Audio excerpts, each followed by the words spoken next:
دكتور ده اختفى 4 أيام وبعدها اتقال إنه مات بجلطة، لكن المفاجأة إن مراته قالت إن الجثة مش جثته. فهل الوفاة كانت طبيعية ولا في حاجة تانية؟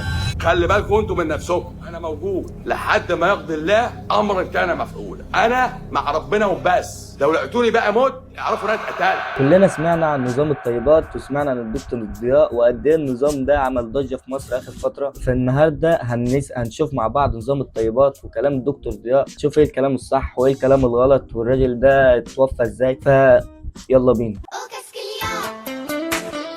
السجاير مش ضاره، فطالما مش ضاره انتهى عنها امر الضرر والضرار، نقطه. إذا كانت الشركة اللي بتصدر السجاير كاتبة السجاير تسبب السرطان ويسبب الموت، تيجي أنت تقول لي إن السجاير دي مش مضرة؟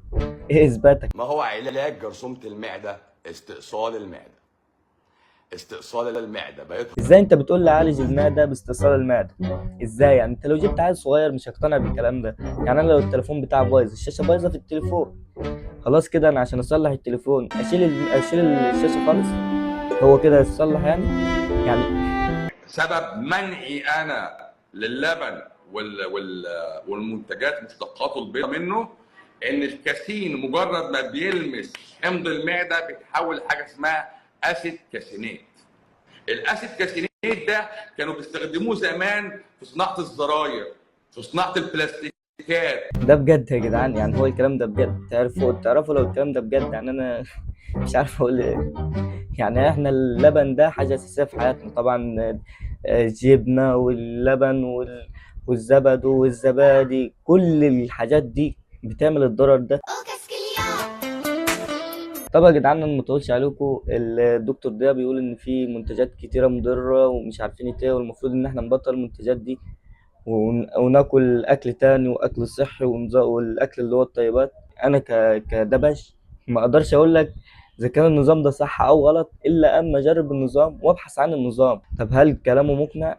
طبعا في كلام مقنع، زي اللبن زي ما شفنا كان كلامه مقنع جدا. فانا مش هقول لك، مش هتكلم عن النظام بعينه لان انا ما جربتش النظام، ما بحثش عن النظام، ما بحثش عن الاكل، ما بحثش عن فوائد الاكل. فكل ده انا ما اقدرش اقول رايي في النظام بكل صراحه. اما بالنسبه للحاجات الصريحه، كلامه عن السجاير غلط في غلط، محدش يسمع الكلام ده. كلامه عن ان علاج جرثومة المعدة استئصال المعدة مستحيل. طب انت لو استأصلت معدتي دلوقتي انا الاكل هينزل فين؟ مفيش. بس يا جدعان وهي دي الفكرة. وبالنسبة بالنسبة لموت الدكتور ضياء، فموت الدكتور ضياء كانت حاجة متوقعة جدا، لأن أي حد بيفكر ويطلع عن المحتوى التقليدي، عن الطبيعة، عن اللي احنا عارفينه، عن الحاجات اللي احنا فيها، طبعا يا اما بيغتال يا اما بيموت مقتول يا اما بيموت بطريقه غريبه. فدي كانت حاجات متوقعه، يعني مش حاجه غريبه، ده طبيعي. هو واحد آه، تعلم علم وقال حاجه ضد الطبيعه ضد كذا، هو كده بيحارب شركات الدواء ومافيا الدواء وبيحارب بتوع الفراخ. انت اصلا ضدي، انت ضدي، انت بتسبب في خسارتي اوريدي واضحه زي الشمس. ربنا يرحم الدكتور ضياء وربنا يصبر اهل الدكتور ضياء. آه، ما تنساش الفولو واللايك.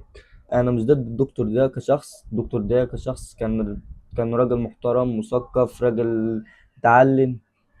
آه انا بس ضد كلامه، ضد بعض كلامه مش كلامه كله، لان انا ما اقدرش اعمم واقول ان الراجل ده مثلا بيقول كلامه خلاص لا، كلامه فعلا في حاجات فعلا صح وفي حاجات غلط.